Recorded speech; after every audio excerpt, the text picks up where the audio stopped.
Semuanya dapat kita berikan yang terbaik dari hati kita. Haleluya Yesus.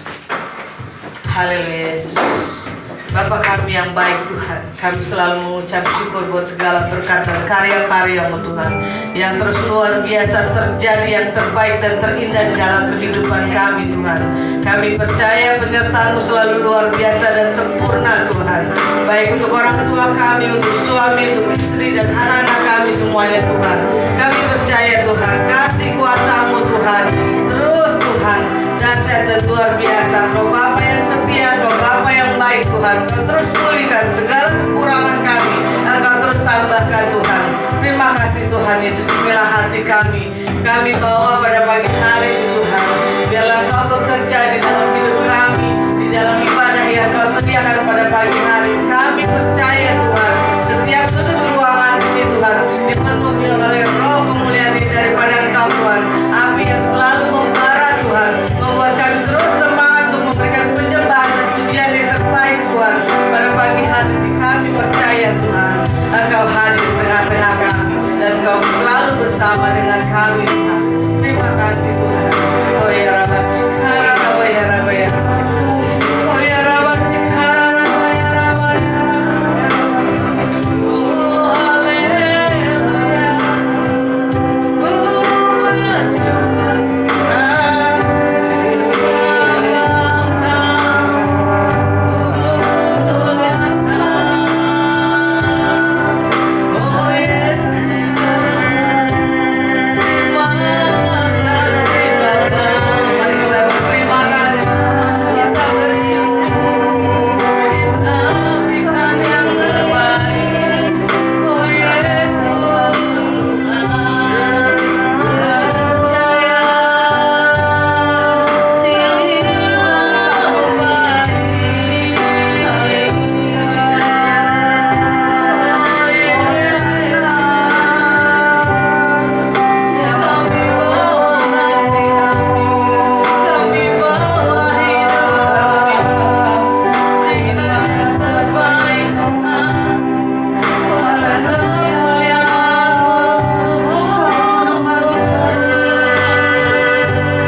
pekerjaan Tuhan yang selalu luar biasa di dalam hidup kita.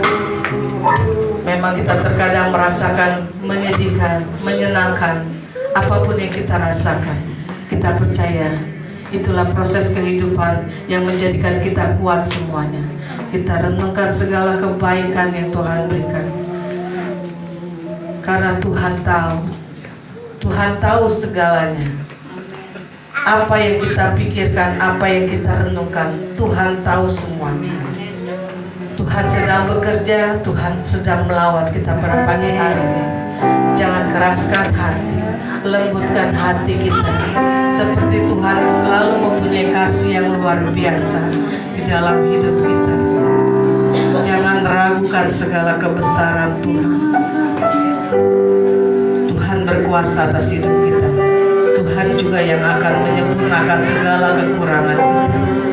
Oh ya Rabba Syukara Rabba. Katakan sekali lagi dari hati kita.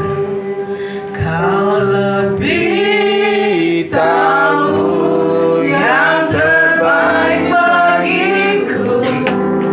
Kau lebih sanggup pulihkan hidupku. Ku berserah, ku percaya hanya Yesus penolong yang. Sekali lagi dari hati kita, biar Tuhan dengar segala apapun yang kita pergumulkan. Sekali lagi katakan, Kau lebih tahu yang terbaik bagiku. Kau lebih sanggup pulihkan hidupku. Ku berserah, ku percaya hanya Yesus penolong yang setia.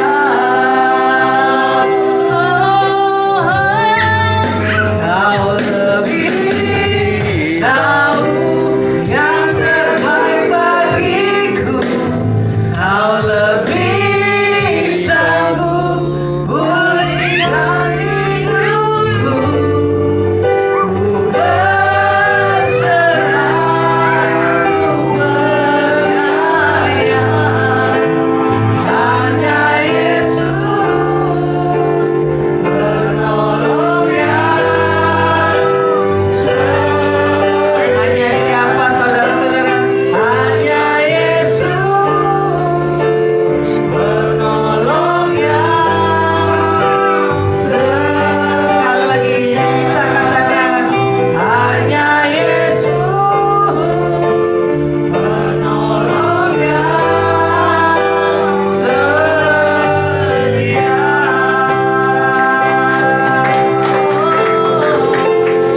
Kau penolong yang setia Tuhan. Haleluya Yesus Tuhan. Kami percaya Tuhan, Engkau penolong yang setia dalam kehidupan kami Tuhan. Kembali kami mengucap syukur Tuhan. Engkau telah menyelamatkan kami semua. Pada pagi hari ini kami bersyukur selalu Tuhan. Kami mendapat kabar yang baik Tuhan. Kami bersyukur untuk keluarga kami Tuhan. Segala pergumulan doa yang kami naikkan Tuhan, khususnya untuk Ibu Mila Tuhan, kami bersyukur untuk Engkau telah memberikan hasil yang terbaik Tuhan. Amin. Engkau nyatakan segala pergumulan yang terbaik Tuhan. Engkaulah Tuhan penyelamat kami Tuhan. Biarlah terang-Mu Tuhan terus terpancar di dalam rumah gereja kita, di jemaat-jemaat dan di dalam kehidupan Ibu Mila Tuhan. Terima kasih. Kami percaya Tuhan, pada pagi hari ini Tuhan, sukacita penuh Tuhan Kau berikan Tuhan di dalam ibadah yang Kau sediakan Tuhan. Kami bersyukur selalu Tuhan. Amin. Buat segala berkat kasih karunia-Mu Tuhan yang terus mengalir dan Kau curahkan dalam hidup kami Tuhan. Kami percaya Tuhan, pada pagi hari ini yang sakit sudah Kau sembuhkan dalam nama Tuhan Yesus. Yang lemah Kau berikan kekuatan yang baru Tuhan. Kami percaya segala beban apapun, segala pergumulan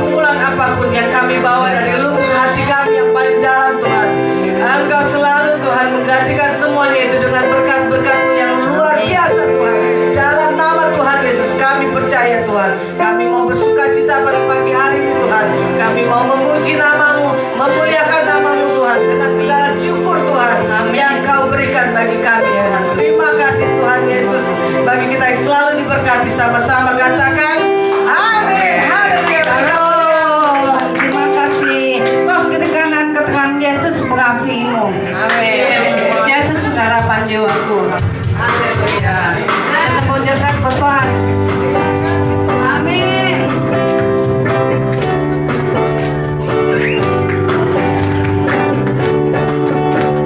Harapanku hanya Yesus saja.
atau jantung. Amin. Haleluya.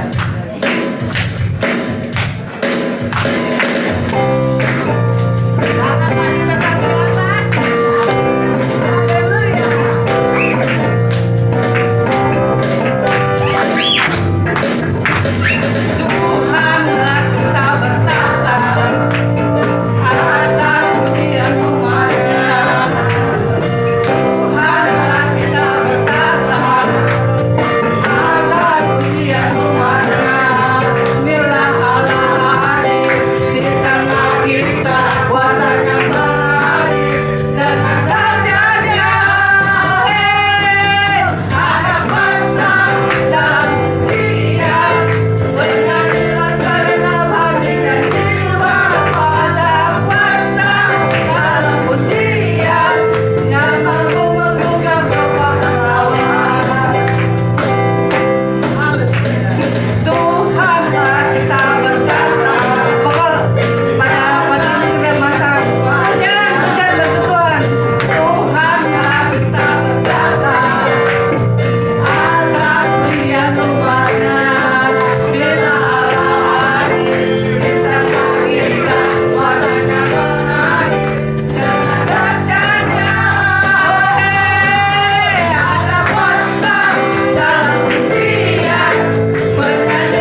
Oke, kita bersyukur selalu ya.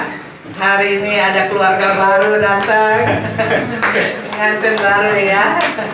Kita melihat wajahnya sudah cerah, sudah melewati resepsi, sudah cerah pengantin barunya. Oke, kita bersyukur bisa berkumpul kembali dengan keluarga baru Ari dan Revina. Kita percaya Tuhan berkati selalu. Amin. Oke, tiba saatnya kita akan menerima berkat yang luar biasa, yaitu firman Tuhan. Kita percaya firman Tuhan selalu menjadi kekuatan bagi hidup kita. Amin. Oke, kita satukan hati kita buka hati kita. Bapa kami yang baik Tuhan, kembali kami bersatu hati Tuhan. Kami percaya Tuhan, kasih-Mu Tuhan selalu luar biasa terus terjadi dalam hidup kami.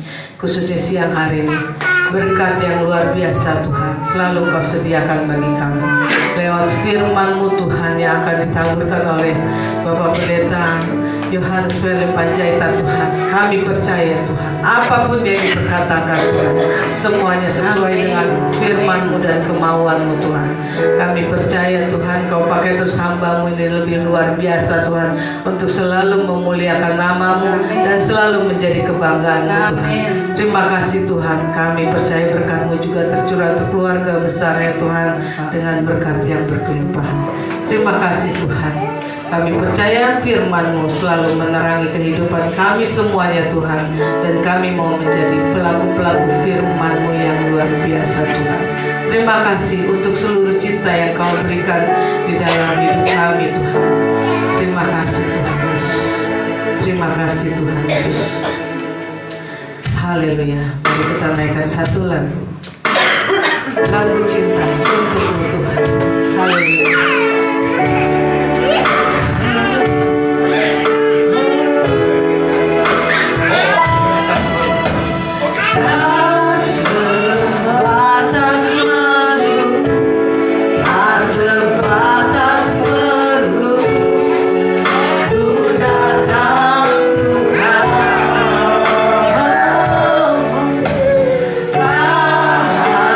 Hanya berkat-Mu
Bapa di surga, terima kasih. Mari Tuhan, siang hari ini ibadah kami Engkau akan buat berbeda daripada ibadah-ibadah yang lain Tuhan. Sebab Engkau adalah Allah yang selalu merefresh kehidupan kami, memperbaharui keadaan kami. Dimulai dari ibadah yang kami buat Bapa. Di hadapan kami ada anak-anak-Mu Tuhan yang Kau beri bagi kami untuk kami tuntun, kami bimbing, dan kami ajar Bapa. Dan sebab itu kami mau berdoa buat mereka, kiranya turun urapan-Mu atas anak-anak ini Bapa. Sebab lewat anak-anak ini Tuhan, kami juga akan melihat karya-Mu, perbuatan-Mu yang besar dan ajaib lewat anak-anak ini Tuhan. Pada akhirnya Bapa, mulut kami akan mengagungkan Engkau, dan kami orang tua juga Tuhan terus boleh melihat kemurahan-Mu yang luar biasa. Mari kita nyanyikan satu pujian, kemurahan-Mu lebih daripada itu.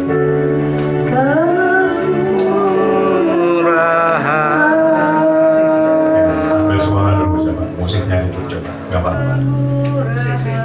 Ya, semuanya tutup mata, kita siapkan hati, kita berdoa.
benar.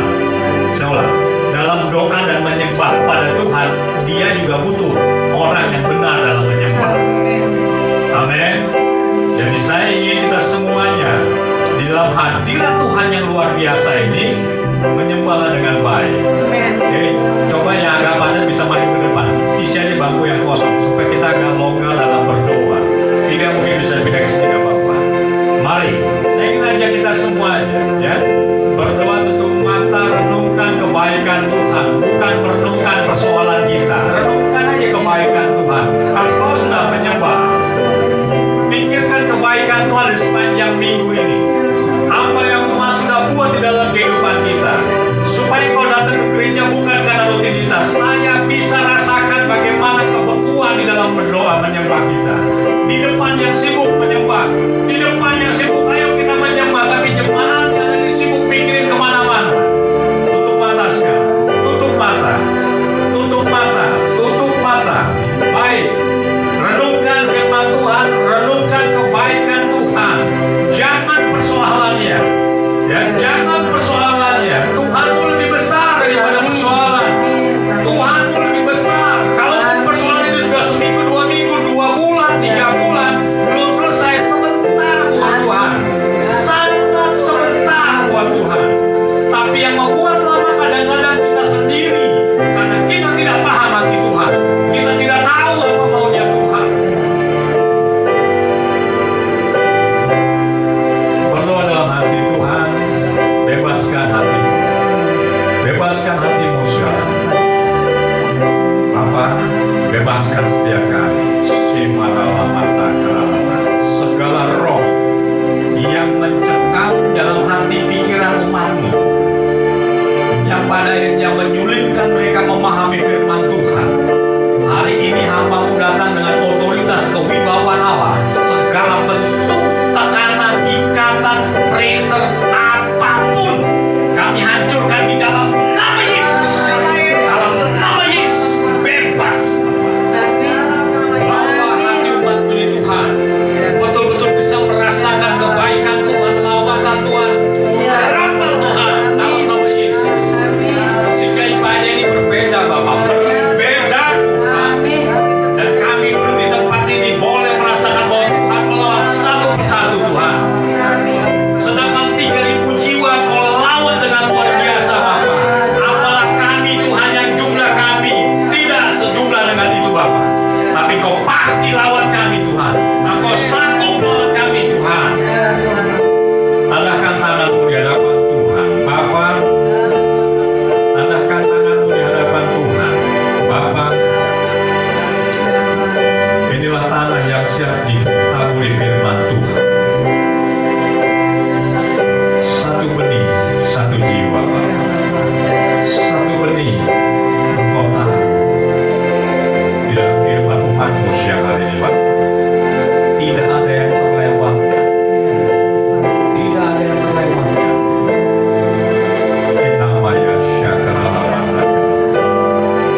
yang paling nyaman,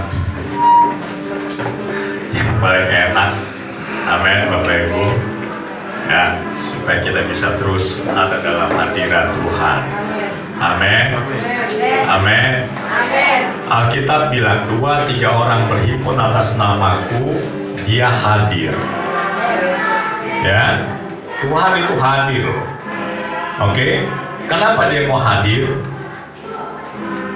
Siapa di sini masih merasa bahwa kita ini orang berdosa? Angkat tangan. Hah? Coba buka Ibrani 10 ayat 10. Ini sebelum kita masuk firman. Ibrani 10 ayat 10. Saya menyebut bahwa saya bukan orang berdosa lagi sekarang. Tapi dalam perubahan untuk menjadi sempurna, yes. Ibrani 10 ayat 10. Ada yang sudah dapat? Baca aja di Alkitab kita. Ibrani 10 ayat 10. Yang sudah dapat nggak apa-apa, bacain aja. Ayo Filia, baca. Ada? Ibrani 10 ayat 10, dan karena kehendaknya inilah kita telah dikuduskan satu kali untuk selama-lamanya oleh persembahan tubuh Yesus Kristus. Karena kehendaknya, ya. Dan karena kehendaknya inilah kita telah dikuduskan. Amin. Satu kali untuk selama-lamanya oleh persembahan tubuh Kristus. Saya tanya, siapa yang masih berdosa di sini?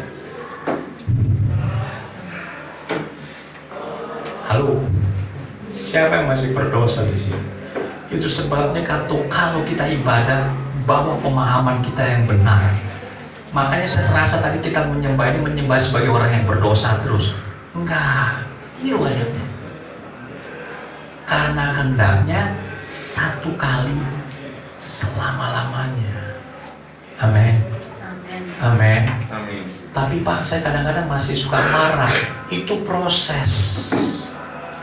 Tidak mempengaruhi dosa. Kecuali kalau kita memang mendukakan Roh Kudus, itu dosa. Paham Bapak Ibu? Amin. Jadi saya mau datang ke sini, saya percaya bahwa saya ini sudah dikuduskan, sudah dibenarkan, sudah sempurna.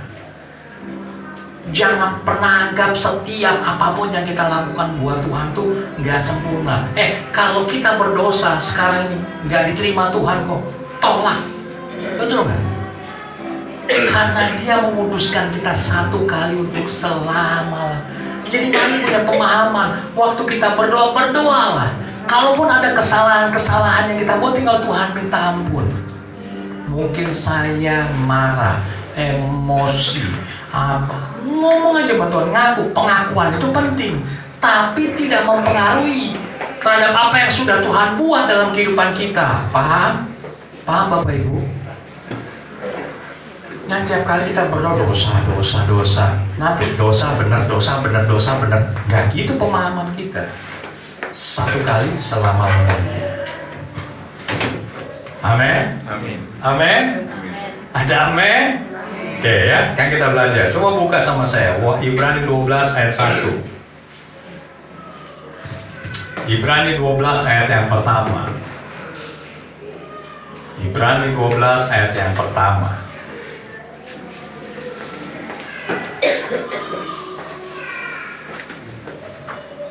Oke. Kita akan belajar. Saya beri judul sini adalah waktunya menjadi saksi Kristus. Ini waktunya, ya. Kita lihat. Karena kita mempunyai banyak saksi bagaikan awan yang mengelilingi kita, marilah kita menanggalkan semua beban dan dosa yang begitu merintangi kita dan berlomba dengan tekun dalam perlombaan yang diwajibkan bagi kita. Kita akan belajar 3 hal dari ayat ini. Yang pertama adalah karena itu kita mempunyai banyak saksi bagaikan awan yang mengelilingi kita. Itu yang pertama. Yang kedua, marilah kita menanggalkan semua beban dan dosa yang begitu merintangi. Yang ketiga, dengan tekun dalam perlombaan yang diwajibkan masukan bagi kita. Kita akan bahas masing-masing poin ini. Amin. Amin. Oke, udah siap? Oke. Yang mau catat silakan. Iya. Ini pengantin baru jangan jauh-jauh sama pasangannya, pengen PT terus tenang aja bos. Saya sama kopi, jangan situ, panas nanti situ. Geser habis. Beri ruang maksudnya. Bahkan dikasih Tuhan. Saya ingin atau Tuhan taruh di hati saya waktu saya persiapkan untuk firman Tuhan hari ini adalah bagaimana kita hari-hari ini, khususnya gereja Tuhan, itu bisa menjadi saksi bagi banyak orang. Amin. Kita akan belajar siang hari ini karena memang sudah waktunya kita menjadi saksi bagi banyak orang. Oke, lihat. Karena kita mempunyai banyak saksi bagaikan awan yang mengelilingi kita. Kita ini dikatakan Alkitab adalah terang Allah. Terang sama gelap nggak bisa bersatu, betul? Betul Bapak Ibu? Terang itu dimanapun kita berada, orang pasti lihat. Betul. Even kita ngumpet aja, cahayanya masih kelihatan. Kali ini di situ ya. Betul Bapak Ibu? Perhatikan. Terang ini orang bisa lihat. Maksudnya kita mempunyai banyak saksi kehidupan kita ini, kehidupan kita pribadi, pas pribadi ini, itu akan dilihat orang bagaikan awan yang mengelilingi kita. Itu maksudnya ayat ini. Oke? Bagaimana kehidupan kekristenan kita ditonton banyak orang, dilihat bagaikan awan yang mengelilingi. Apapun yang kita buat, kita akan ditonton orang. Amin. Sampai sini paham ya? Sampai sini paham ya? Kita lihat. Oleh sebab itu, bagaimana penulis ini ingin menggambarkan kita sebagai anak-anak Tuhan. Kalau kita sudah percaya Yesus, ada yang disebut perubahan yang sangat signifikan. Harus berubah total. Amin. Karena orang lihat. Bahkan orang bilang ini orang sebetulnya saya tahu banyak persoalan. Tapi kok hidupnya senang terus. Kok hidupnya enjoy aja. Dia tanya, padahal gak seiman. Ibu apa sih omongannya? Saya tahu kok tetangga ngomong persoalan ibu itu berat, nggak mungkin. Tapi kok ibu tenang? Apa sih kuncinya? Oh, saya percaya Tuhan Yesus sebagai penghiburan. Waktu kita ngomong begitu, dia jam, kalau gitu saya ingin tahu juga Tuhanmu. Bukankah kita sudah menjadi saksi? Itu maksudnya. Amin. Itu maksudnya ayat ini. Jadi nggak perlu lagi kita percaya Yesus ya, percaya kalau nggak kamu nanti mati masuk neraka. Udah nggak usah digituin. Dari hidup kita ini harus mengeluarkan makna-makna yang luar biasa. Itu sebabnya di awal tadi kita berdoa lagi. Jangan kita maju doa sebagai orang yang kalah perang. Kita ini udah dikuduskan. Amin. Amin. Oke, kita mulai belajar. Apa maksud ketika kita mempunyai banyak saksi bagaikan awan yang mengelilingi kita? Kita belajar. Coba buka sama saya. 2 Korintus 3 ayat 2 dan 3. 2 Korintus 3 ayat 2 dan 3. Oke, kita belajar. Apa maksudnya yang banyak saksi seperti awan yang mengelilingi kita? Perhatikan Bapak Ibu. Jadi lihat nih, lihat depannya gini. Kamu adalah surat pujian kami yang tertulis dalam hati kami dan yang dikenal, yang dapat dibaca oleh semua orang. Oke. Intinya sederhana sekali. Saya mau bawa ini sebagai konteks keluarga. Ya. Kamu adalah surat pujian kami yang tertulis dalam hati kami, yang dikenal dan dapat dibaca oleh semua orang. Saya punya anak, satu-satunya, namanya Tabita. Saya sangat sayang, sangat saya sayang. Sama Bapa juga sayang sama kita seperti seorang anak. Betul? Apa maksudnya adalah surat pujian kami yang tertulis. Perhatikan Bapak Ibu. Waktu saya sangat menyayangi anak saya, di sini ada bapak, ada anak, ada ibu. Saya didik dia, saya bimbing dia, saya curahkan kasih sayang saya sama dia. Dengan harapan apa? Dia bisa seperti saya. Amen. Dia bisa pintar, dia bisa takut akan Tuhan, dia bisa cinta Tuhan, dia tahu berdoa, dia tahu bersikap. Sampai akhirnya waktu dia bertumbuh, orang bisa lihat. Waktu dia lihat, ini anaknya kok pintar sekali, anaknya siapa ya? Oh, anak pendeta Yohanes. Itu maksudnya bahwa kamu adalah surat pujian kami yang tertulis. Amin. Gereja ini sebagai pembimbing Anda, Bapak Ibu semua. Oke, ada kekurangan, maklum, pasti ada, Pak. Betul? Ada persoalan, ada. Tapi lihat, justru kita bisa bimbing Bapak Ibu sampai terjadi sebuah perubahan.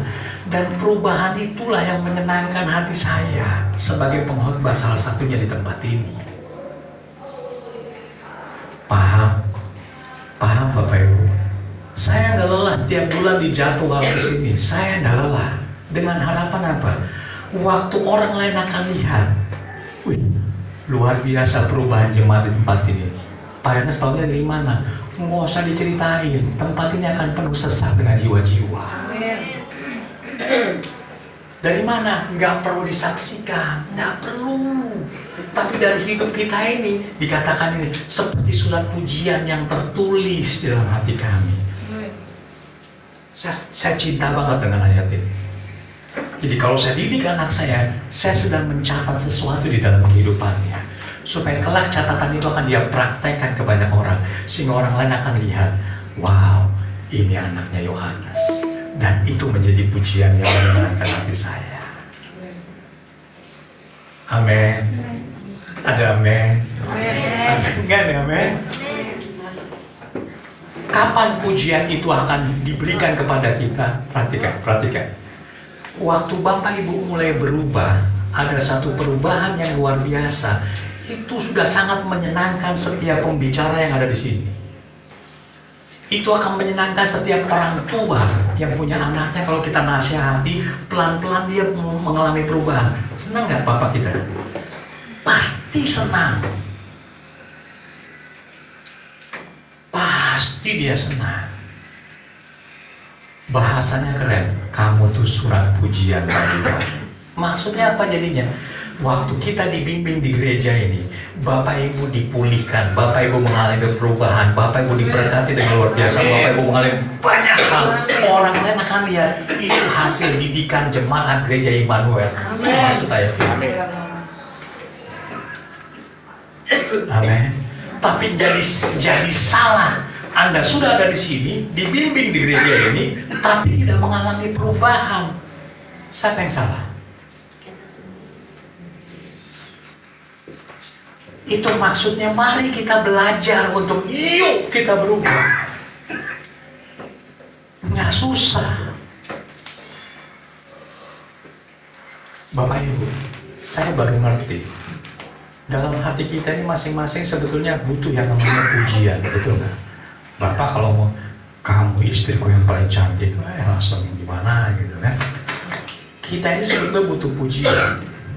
Udah nggak, itu kebutuhan, memang kebutuhan pokok. Saya sebutnya bahwa ada pujian ilahi. Ini salah satunya bentuknya. Pujian ilahinya apa? Ketika kita menuntun, kita membimbing, kita membawa satu umat Tuhan, dia mengalami perubahan, dan perubahannya ini bisa dinikmati sama orang lain. Nggak usah diceritain, kita udah bahagia banget itu. Pernah punya pengalaman begitu? Saya pernah punya anak buah tukang copet di Blok M.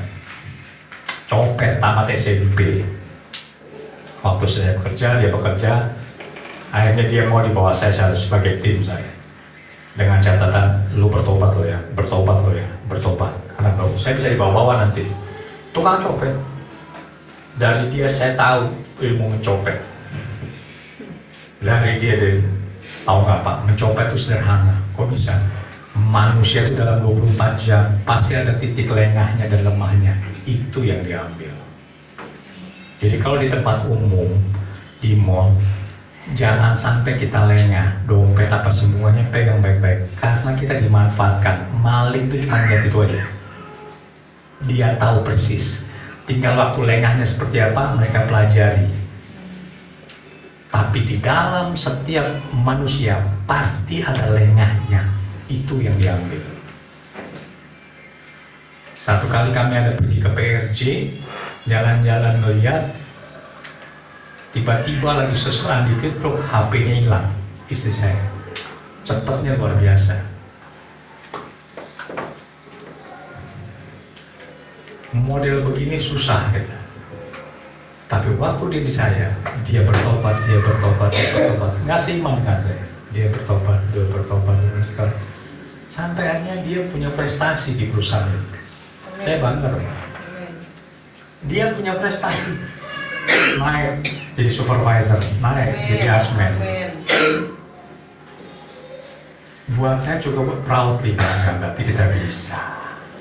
Itu semua dikatakan kamu adalah surat pujian bagi kami yang tertulis dalam hati kami, yang dikenal dan dapat dibaca. Kata dapat dikenal dan dibaca, waktu kita mengalami perubahan, orang lain kan tinggal lihat. Ini dulu padahal Bandungnya luar biasa nih, kacau dulu. Kok beda ya sekarang? Kok beda ya? Yes, karena Immanuel. Karena gereja ini yang mendidik. Karena gereja ini yang membuat perubahan. Amin. Amin. Mau kita jadi saksi? Amin. Mau kita jadi saksi? Setuju benar? Setuju? Amin. Amin kan nih? Amin. Ya. Jadi tanggung jawab. Kenapa? Kita sekarang sudah mengalami banyak hal yang luar biasa dari itu. Kita butuh jadi saksi sehingga orang bisa lihat kita dan orang bisa nilai kita. Kita ini suratan yang terbuka yang dibaca oleh semua orang. Amin. Simpel aja, maaf dijauhkan Tuhan. Itu ada pengantin baru berdua. Betul? Apakah kita ada yang melihat? Enggak. Semua orang akan melihat di mana dia diberkati. Bagaimana kehidupannya nanti. Orang pasti nilai dong. Orang mau melihat yang kasat mata aja. 2 tahun lagi mereka punya mercy. Wah diberkati. Pasti bilang, oh memang benar. Karena dari kan gitu.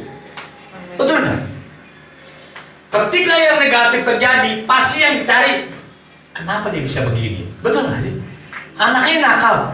Ini anaknya siapa sih? Bapaknya dipanggil-panggil kan? Bukan anaknya, bapak. Ini anaknya siapa? Waduh, pol gitu kan momen. Betul nggak sih? Allah kita nggak mau gitu. Jadilah kita suratan yang terbuka. Amin. Jadi di dalam keluarga, konteks keluarga ini berlaku. Waktu kelak nanti Ari punya anak, sebentar lagi mau punya anak, terserah kalian mau dibikin apa itu anaknya. Mau jadi kimpong, mau jadi preman, terserah itu kan kita. Tapi yang pasti kan nggak mungkin itu. Biar itu menjadi suratan cinta kita. Orang bisa lihat lewat anak kita siapa kita. Betul nggak? Ini ayat dalam konteks keluarga cocok. Dalam konteks gereja itu cocok. Gereja mau buat apa kepada saudara? Gereja ini punya konsep. Tuhan punya mau. Oke. Saya ngomong di sini agak saya templak dikit lah. Saya kan masih merokok di sini. Ini Tuhan taruh dari saya. Berhentilah. Nggak enak lihat anak. Stop aja. Oke. Supaya apa? Kita mengalami sebuah perubahan yang diperbaharui. Amin. Oke, yang kedua, kita kembali ke ayat ini. Jadi paham ya, apa yang dimaksud dengan banyak saksi? Artinya Tuhan mau kita semuanya mengeluarkan satu kesaksian hidup bagi orang lain. Karena apa? Kita semua sudah dibimbing di gereja ini. Amin. Di dalam gereja ini juga ada yang ikut song. Wah, ada banyak lagi yang belajar itu kan. Jadi harus mulai kebuka sekarang. Oke, kita kembali ke dalam Ibrani 12 ayat 1.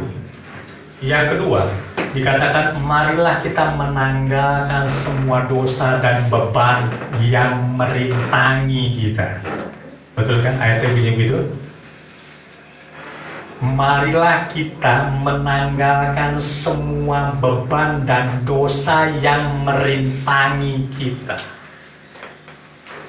Oke, saya menyebutnya yang kedua ini, bagaimana kita orang Kristen memiliki seni menanggalkan beban. Saya mau kasih tahu, saya mau beritahu dulu. Yang namanya menanggalkan beban bukan urusannya Tuhan. Tuhan, tolong Tuhan, tanggalkan bebanku. Kata Tuhan, itu urusan kita. Beban-beban kita, kok Tuhan yang suruh, emang Tuhan kacung kita? Enggak. Betul? Tanggalkan beban dan dosa. Perhatikan, nih, kita akan belajar. Coba buka sama saya. 1 Raja-Raja 19 ayat 1 sampai 3. Ini kita belajar sekarang. Ya, menanggalkan. Bagaimana caranya kehidupan Kristen kita mampu menanggalkan dosa atau beban. Dosa sudah enggak lah, tapi beban ini loh. Beban yang menghimpit, yang akhirnya banyak membawa kita lambat untuk bertumbuh, mengenal Tuhan. Banyak sekali. Oke, udah dapat? 1 Raja-Raja pasal 19 ayat 1 sampai 3. Oke.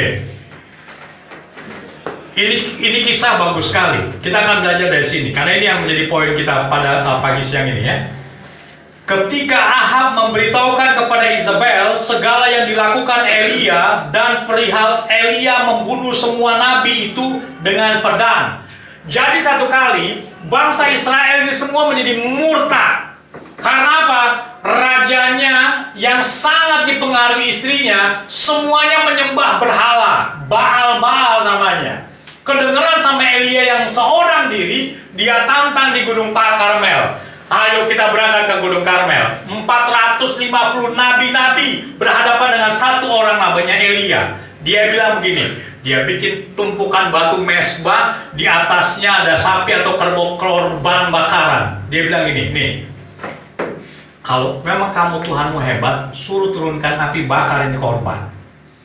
450 orang Nabi Baal lawan satu orang. Oke, ini cerita di ayat pertama ini.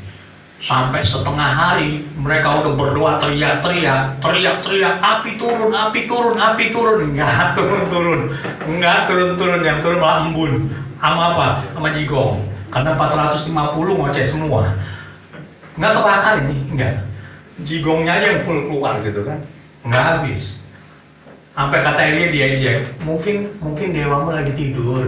Teriak lebih kencang lagi. Lebih kencang. Enggak ada yang keluar, enggak ada api itu. Giran Elia udah dapat lepas. Oke, kira saya sekarang. Dia ambil air di mana-mana nggak bisa membakar. Jomblo Tuhan, tunjukkan ya Allah, Yahweh, tunjukkan api itu turun. Nyambar. Kita katakan habis korban ini. Mau tahu setelah itu apa? Elia ambil pedang, dipotongin kepala satu-satu 450 nabi, dihabisin semua satu-satu. Habis. Waktu ini sudah mati semua. Ini sebetulnya nabi-nabi kesayangannya ratu, namanya Isabel. Ini nabi kesayangan dia, dibunuh semua. Oke, dalam satu kali peristiwa, jadi Elia bisa sanggup membunuh sekian banyak orang. Amin. Ketika dibunuh sudah kedengaran sama Isabel. Ayat kedua, kedengaran sama istrinya. Apa yang dia buat? Tidak. Maka Isabel menyuruh seorang suruhan mengatakan kepada Elia, ini lucu nih. Beginilah kiranya para ilah menghukum aku. Bahkan lebih lagi daripada itu, jika besok kira-kira pada waktu ini aku tidak membuat nyawamu sama seperti nyawa salah seorang dari mereka itu. Lanjut. Maka takutlah ia. Lucu ini. Yang namanya orang mau dibunuh di mana-mana kan nggak ngomong tuh. Nanti kamu saya bunuh ya. kabur dulu. Betul. Ini udah diomongin kamu pada waktu jam seperti ini besok mati kamu. Berarti ini kan ancaman. Betul? Betul Bapak Ibu? Tapi lihat reaksinya Elia. Maka takutlah ia lalu bangkit dan pergi menyelamatkan nyawanya. Ini persis gambaran orang Kristen. Ini nabi, ini kelas nabi. Lihat. Orang Kristen pernah nggak gini? Wih, puji Tuhan, saya baru mengalami mukjizat yang luar biasa. Haleluya, Tuhanku itu dahsyat, ajaib, amin. Nggak lama begitu itu ada persoalan lagi, langsung lemah, langsung Tuhan, kau di mana Tuhan? Kau sepertinya meninggalkan aku Tuhan, kau jahat sekali. Ini sama. Saya berharap di sini nggak ada, tapi di sana sini kayaknya ada ya. Ada yang begini, menanggalkan beban itu lepas ya udah. Bukan kita udah menikmati yang namanya berkat Tuhan, pulang kita ambil lagi. Ngapain? Benar nggak Bapak Ibu? Ada satu orang, dia sedang membawa hasil perkebunannya ke kota. Dia pakai pikulan, tunggu di pinggir jalan, singkong semuanya bagus-bagus. Ya, enggak. Tiba-tiba mobil pickup L300 itu lewat, bilang Pak ikut ke pasar. Dia naik, silakan Pak naik. Naik di belakang, dibawalah pikulannya. Naik di bak belakang itu, ya. Oke, paham ya? Begitu naik, hebatnya apa? Itu yang namanya di bak belakang, pikulannya tetap dia pikul. Itu orang Kristen banyak kayak gini nih. Ini udah naik di mobil pickup, tapi pikulannya tetap dia pikul. Saya tanya, salah atau benar ini? Yang benar gimana? Gitu tuh, itu tahu jawaban. Banyak orang Kristen begini.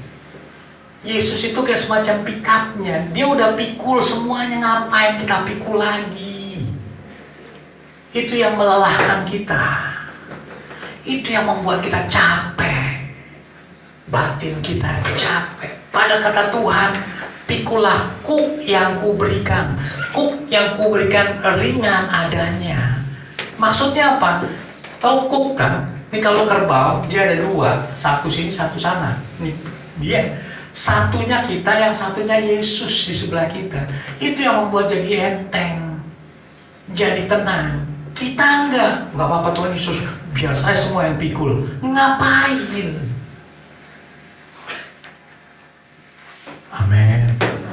Ini kita bicara tentang seni menanggalkan beban. Jadi benar nggak saya bilang yang namanya menanggalkan beban bukan urusannya Tuhan, urusan kita. Ini kita pulang gereja. Tadi bebaskan hatimu, serahkan kepada Tuhan. Sudah diserahkan nih, beban udah lepas, sudah taruh. Nih bayangan saya gini. Nanti kita pulang, wah merdeka luar biasa, Tuhan kita ajaib sukacita luar biasa. Ini baru mata, gitu. Ini belum lagi masuk keluar gereja udah mulai gini nih. Ini dilihat lagi, ini sampah kita tadi, beban kita di belakang. Dilihat lagi ini. Kayaknya saya nggak dibawa ya. Kata Tuhan udah tuh jalan terus sudah diserahkan kok. Tapi lama-lama sih, benar kayaknya ujung-ujungnya apa Bapak? Diambil lagi beban. Di bawah. Hari Senin masih sukacita, hari Selasa masih sukacita, Rabu masih sukacita. Begitu Kamis, ingat lagi itu persoalan. Di mana kita menyerahkannya? Amin. Amin. Kok tegang banget? Amin. Amin. Serahkan, sudah selesai. Siapa sih yang punya persoalan 4 bulan belum selesai-selesai? Ada? Angkat tangan ya gak apa-apa, setahun 2 tahun ada? Malu-malu angkat tangan.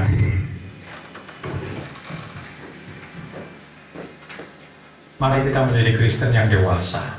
Kalau sudah diserahkan kepada Tuhan, percayalah, Dia pasti selesaikan pada waktunya. Pasti selesai. Oke, pasti selesai. Kita jangan bicara waktu urusan Tuhan. Bagian kita tanggalkan, taruh itu Bapak. Saya senang. Pekerjaan Tuhan sama pekerjaan dunia apa bedanya? Ayo Pali, apa bedanya? Pekerjaan Tuhan sama pekerjaan dunia.